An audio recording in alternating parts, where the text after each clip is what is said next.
Chapter 3 Preparations for Vertical Descent. We soon reached the main railway station.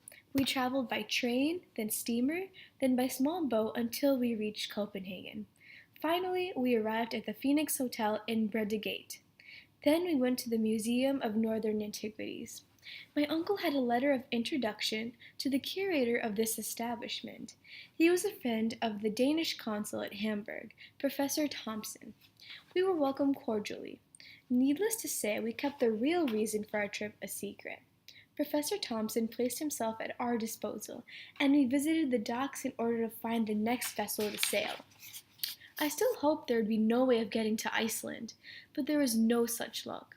A small Danish boat, the Valkyria, was set to sail for Reykjavik on the 2nd of June.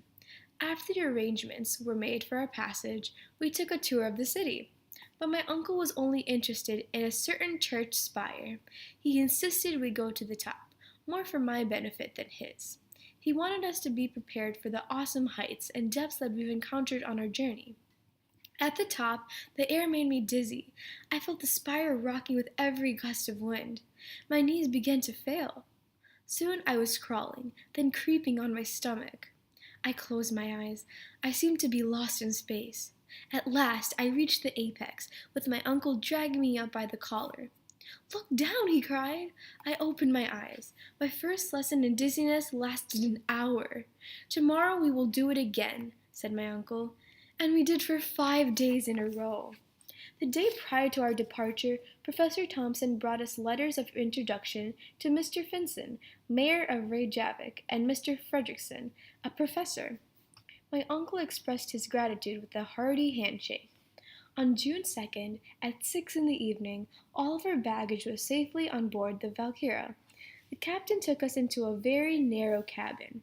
We began to sail, and in a few days encountered the great Atlantic swell. When we dropped anchor before Reykjavik, in Faxa Bay, my uncle was enthusiastic. He dragged me forward and pointed north of the bay to a distant mountain with a double peak, which was covered with snow. He cried, "Sniffle!" My uncle was courteously received by the mayor, Mr. Finsen. Mr. Fredrickson, professor of natural sciences at the School of Reykjavik, was a delightful man as well. Mr. Fredrickson, the modest philosopher with whom we lodged, spoke only Danish and Latin. In fact, he was the only person in Iceland with whom I could converse at all. This good-natured gentleman let us use 2 of the 3 rooms in his house. "Well, Alex," my uncle said, "now that we are here, I'm going to the library. Perhaps there is some manuscript of Saknussemm's there." Professor Liedenbrock was unusually quiet at dinner.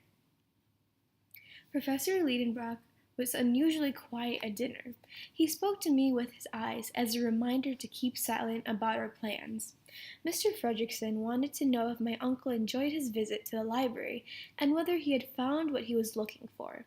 My uncle complained that the shelves were nearly empty. There was not a single text of the works of Arne Saknussemm.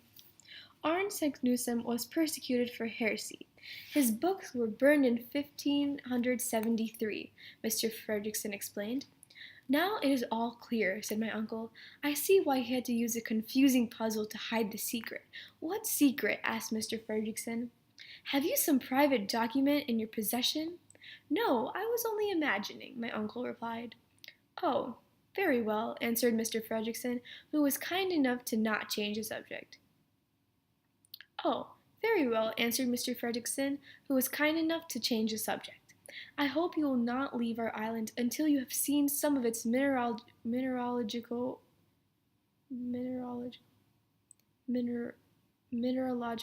oh my god, okay. "Oh, very well," answered Mr. Fredrickson, who was kind enough to change the subject. "I hope you will not leave our island until you have seen some of its mineralogical,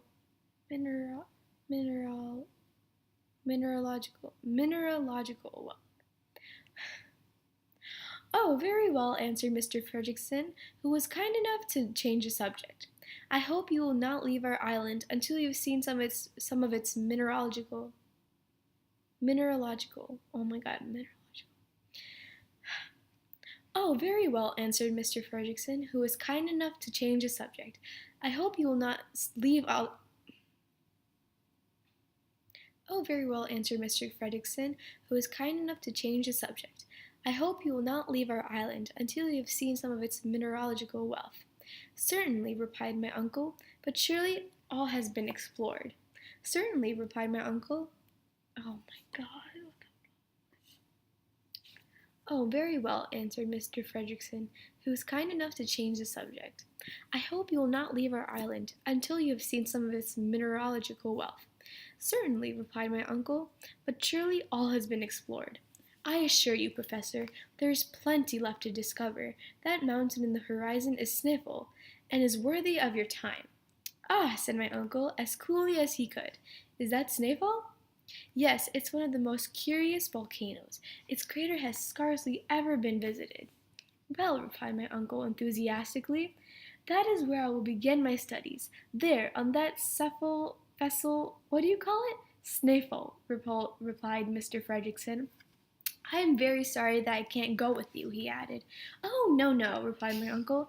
I thank you with all my heart, for the company of such a talented man would have been welcomed. But the duties of your post at the university must come first. I was glad Mr. Fredrickson didn't see through my uncle's transparent remarks. Snæfell is a very good choice, Professor, but you will need a guide to take you there. I have one to offer you. He is an inhabitant of that peninsula and is a hunter. He is very clever. He speaks Danish perfectly. You can see him tomorrow. Tomorrow, then, added my uncle with a sigh. He was happy to have learned the history of Saknussemm, the reason for the mysterious document, and that our host would not accompany us on the expedition.